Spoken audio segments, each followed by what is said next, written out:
और आज स्थिति क्या है? चंद रुपयों के खातिर, चंद थोड़ा सा बिजनेस में फायदा हो जाए तो जिहादियों से आप संबंध नहीं तोड़ना चाहते, आपकी बेटी के साथ कुछ हो जाए संबंध नहीं तोड़ना चाहते, आप उन्हें बढ़ावा दे रहे हैं अपने निजी स्वार्थ के लिए। यह ध्यान रखिएगा। 1947 में जब यह बंटवारा हुआ तब स्थिति कुछ और थी। इस समाज में लालची और कायर हिंदू ने पिछले 70 सालों में, और जो बड़ा ठेका लेके घूम रहे हैं राष्ट्र का, बात तो बड़ी बड़ी करते हैं लेकिन उन्हीं की बेटियां भाग के जाती हैं उनके पास, नहीं रोक पाते, और फिर कहते हैं हम लव जिहाद के खिलाफ काम करेंगे। आपका कोई मॉरल अधिकार नहीं है यह बात कहने का। इसलिए आज 70 सालों में इस देश में 29 राज्यों में से 9 राज्य में हिंदू घट करके अल्पसंख्यक हो गया, लेकिन आप अपने नशे में खोए हुए हैं। आपको लगता है कि पैसा ही जीवन चला रहा है, पैसा माध्यम है, लक्ष्य नहीं है माय डियर सर। इसलिए आपने अपने निजी स्वार्थों के लिए इसी शहर में छोटे छोटे फायदे के लिए दोबारा से इसी शहर के अंदर ऐसे हालात पैदा कर दिए कि वो जो नवाब यहां से भागा था, क्योंकि उसे कुत्तों से ज्यादा प्यार था, बीवी से कम था, बीवी छोड़ के भाग गया, कुत्तों को लेके गया। अब अलग बात है उसके शौक निराले होंगे, इसलिए शायद वो बीवी को यहां छोड़ गया। ऐसे लोगों को आपने बढ़ावा दिया।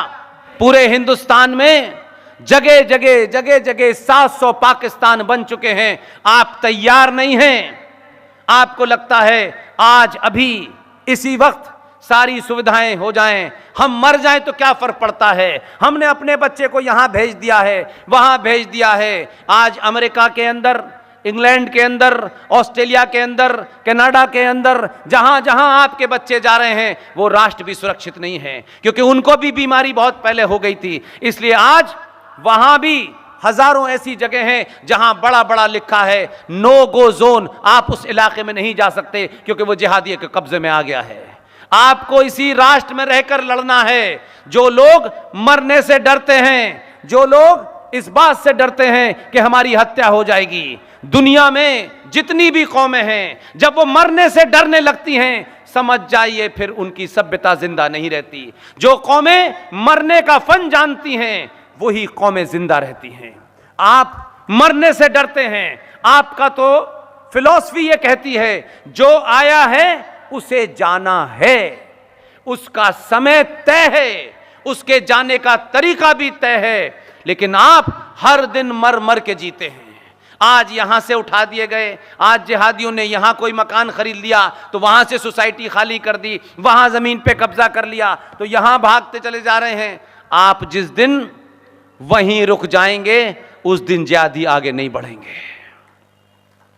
आप कानून से चाहते हैं कि आपने कानून बनवा लिया क्योंकि अब आपका आदमी प्रधानमंत्री हो गया, उससे भी समस्या सॉल्व नहीं हो रही। दुनिया ने कोविड का इलाज ढूंढ लिया, आप इस्लाम का इलाज नहीं ढूंढ पाए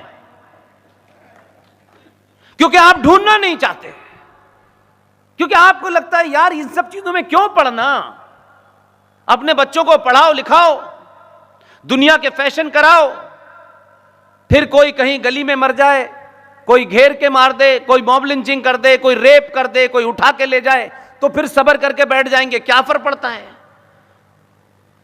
इसलिए आज आपके सामने 2 रास्ते हैं, या आपको तय करने हैं कि आपको इस ऐशो आराम से जीना, संकट आने के वक्त अपने बच्चों को छोड़ के भाग जाना यह तय मंजूर है, या आपको इस चुनौती का सामना करने के लिए वर्तमान पीढ़ी को अगर अपनी जान भी देनी पड़े तो उसके लिए तैयार होना पड़ेगा। इसलिए यह जरूरी नहीं है कि जान देने के लिए आप किसी की जान लें। सबसे पहला फलसफा यह है कि आप अपने आप से झूठ बोलना बंद कर दें। आप अपने से झूठ बोलते हैं और दूसरे से भी उम्मीद करते हैं कि वो झूठ बोले। आप अपनी कायरता को छुपाते हैं और दूसरों से उम्मीद करते हैं कि वो भी कायर हो जाए। इसीलिए 70 सालों में कभी आपने वो इतिहास पढ़ने की कोशिश नहीं की जिन्होंने पुरुषार्थ पैदा किया इस देश के अंदर, जिन्होंने मिसाल कायम की। बहुत सारे हिंदू ठेकेदारों ने भी उनका पोस्टर तक नहीं लगाया अपने यहां, एक कायरों की फौज खड़ी कर दी। उस बहादुर के लिए कभी लड़े नहीं आप, ताकि इतिहास में निकल के वो लोग खड़े होते तो आपको पता चलता कि आपके बुजुर्गों ने कोई छोटा मोटा काम नहीं किया, बड़े बड़े काम किए। इसलिए वो कहानियां मत सुनाओ, कहानियां सुनाने से कहीं हमारे बच्चे बिगड़ ना जाएं। लेकिन मेरी आरएसएन जीडी से लेके तमाम पूरी टीम की एक ही एजेंडा है कि आज की युवा पीढ़ी को सच बताओ। अगर सच बताने के बाद वो बच्चे बिगड़ जाते हैं तो ये बिगड़ना इस राष्ट्र के लिए बहुत जरूरी है। आप डिग्री के चक्कर में हैं, बड़ी से बड़ी हमें डिग्री मिल जाए, बड़ा से बड़ा हमें पैकेज मिल जाए। पैकेज मिलने वाले भी उतना ही खाना खाते हैं, जिनके पास डिग्री नहीं होती वो भी उतना ही खाना खाते हैं। दुनिया में कहीं भी निगाह डाल के देख लीजिएगा, ये जो डिग्री वाले होते हैं इनका दो ही काम होता है, पहले नौकरी, फिर उस नौकरी को बचाएंगे और रिटायरमेंट के बाद फिर सरकार से कोशिश करेंगे कि किसी तरीके से कोई नई पार्किंग, कोई नया असाइनमेंट मिल जाए। नौकरी मिलने से लेकर रिटायरमेंट तक पूरा जीवन नौकरी बनी रहे, इसी में निकल जाता है। जब राष्ट्र को बचाने की, इस राष्ट्र को किसी दूसरे से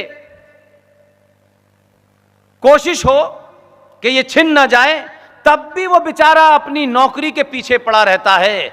मेरा अपना अध्ययन ये कहता है, दुनिया में जिस राष्ट्र में बच्चे मां बाप मार्कशीट की चिंता करते हो, उस राष्ट्र को मार्कशीट बचाने वालों ने कभी राष्ट्र नहीं बचाया।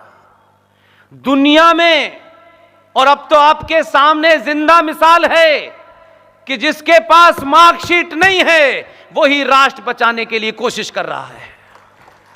न उत्तर प्रदेश वाले के पास कोई मार्कशीट है, न आदि आस्तीन वाले को जिसे आपने भेजा उसके पास भी कोई मार्कशीट नहीं है। ठीक है, कमियां हो सकती हैं, बहुत सारे प्रसंग ऐसे हो सकते हैं, आप नाराज हो सकते हैं, मैं नाराज हो सकता हूं।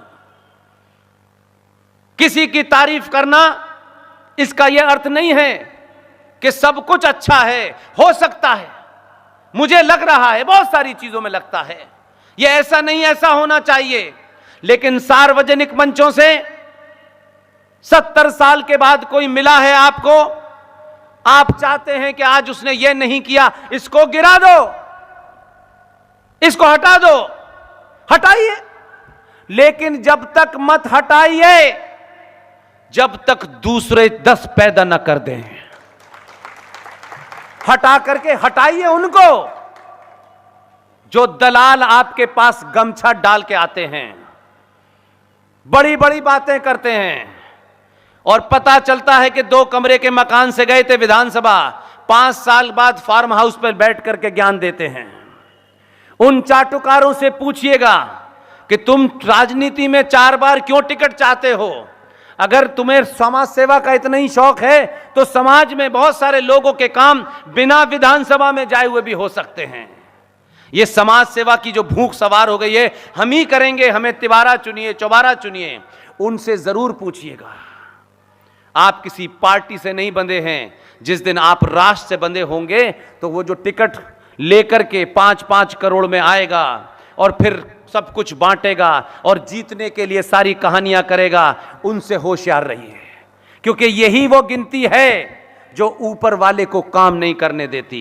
दिल्ली वाले को भी बहुत से काम करने हैं, लेकिन करने नहीं दे रहे हैं क्योंकि उनका एजेंडा पूरा नहीं हो रहा है। इसलिए आज 3-4 ऐसी बातें हैं जो मैं आपके सामने इसलिए रखना चाहता हूं कि जूनागढ़ में पता नहीं फिर कब आऊंगा। आप जैसे प्रबुद्ध लोग, जो आप संपन्न समाज के लोग हैं, इतने प्रबुद्ध लोग हैं, आप अगर यहां आए हैं तो मुझे पूरी ये इस बात की भरोसा है कि ना तो कोई नेताजी आपको यहां लाए हैं, ना ही किसी लाने वाले ने आपसे ये कोई ऐसा वादा कर दिया है कि चलिए एक भाषण सुनना है, सुन लीजिएगा, फिर लौटने में आपको खाना भी मिलेगा। मुझे ऐसी उम्मीद नहीं है, क्योंकि मैं पूरे देश में घूम रहा हूं। जो लोग घर परिवार छोड़ करके रात के 11 और 1 बजे तक जीडी बख्शी, RSN सिंह और पुष्पेंद्र को सुन रहे हैं, वो इसलिए नहीं सुन रहे हैं कि उन्हें यहां से कुछ मिलने वाला है। उन्हें सिर्फ एक ही दवा मिलने वाली है कि उनके अंदर जो ग्रंथियां हैं, जो झूठ हैं, जो फरेब हैं, जो नेताओं ने, ठगों ने बताए हैं, उनका जवाब मिल जाएगा तो समाज सुधर जाएगा। इसलिए आप रात के 11 बजे यहां हैं और कोई आपका एजेंडा नहीं है। इसीलिए शायद मुझे भी घंटों बोलते रहने के बावजूद भी थकन नहीं होती।